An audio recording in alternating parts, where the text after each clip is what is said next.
Исәнмесез минем нәни дусларым, әкият яратучы әтиләр, әниләр, әбиләр, бабайлар һәм дә инде йорт хайваннар.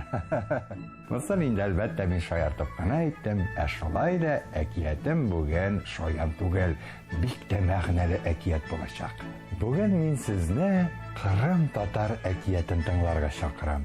Әлеге әкиятның исеме Ат һәм әкәм-төкәм дип атала. Сез әзерме? Җайлап утырдыгызмы? Алайса, башлыйбыз.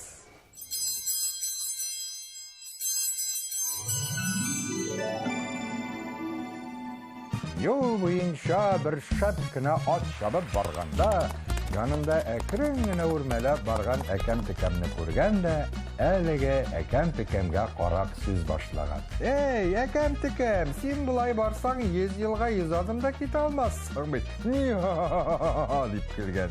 Әкәм-төкәм бу атка аптырап карап торган да әйткән. Минем ашыгыр җирем юк. Узышсак та мин сине узып китә алам.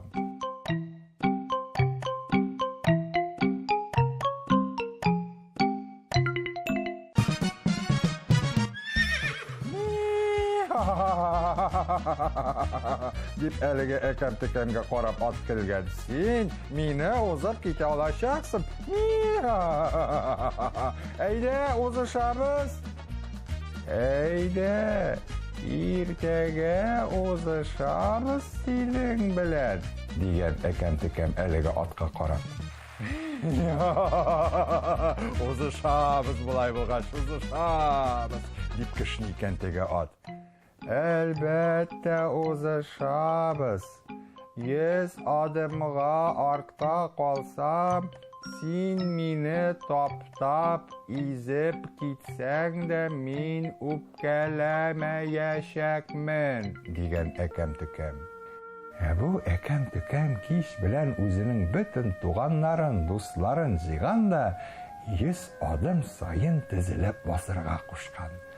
Менә кич үткән, таң җиткән, әлеге әкәм-төкәмнәр, мискенкәйләрем төне буе 100 адым калган сайын бер шәрләп тезелеп басканнар ди.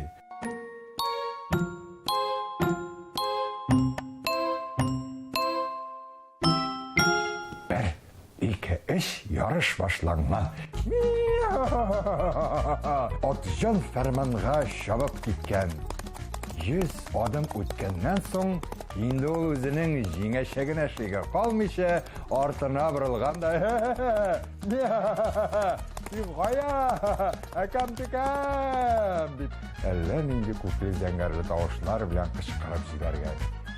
Мин монда синең артыннан барам, дип җавап биргән бер әкәм-төкәм.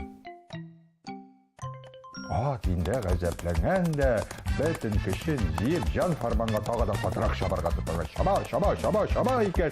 100 адымнан соң яңадан янына борылып караса, янәшәсендә әкәм-төкәм шуышып бара икән.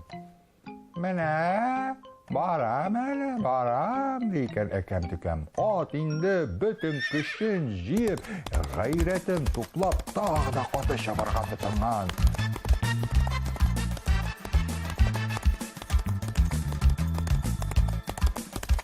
Шулай алар чабыша, 100 адым сайын ат үзенең янында шуышып үрмәләп барган әкәм-төкәмне күреп, кичкә таба бөтенләй хәлдән таеп җыгылган. Шул вакыт моның янына әкәм-төкәм үрмәләп килгән дә болай дигән. Менә күрдеңме? Дөньяда аягы җитезләр түгел, ә зиһене җитезләр җиңә, дигән. Атның инде аптырап, диюдән башка чарасы калмаган.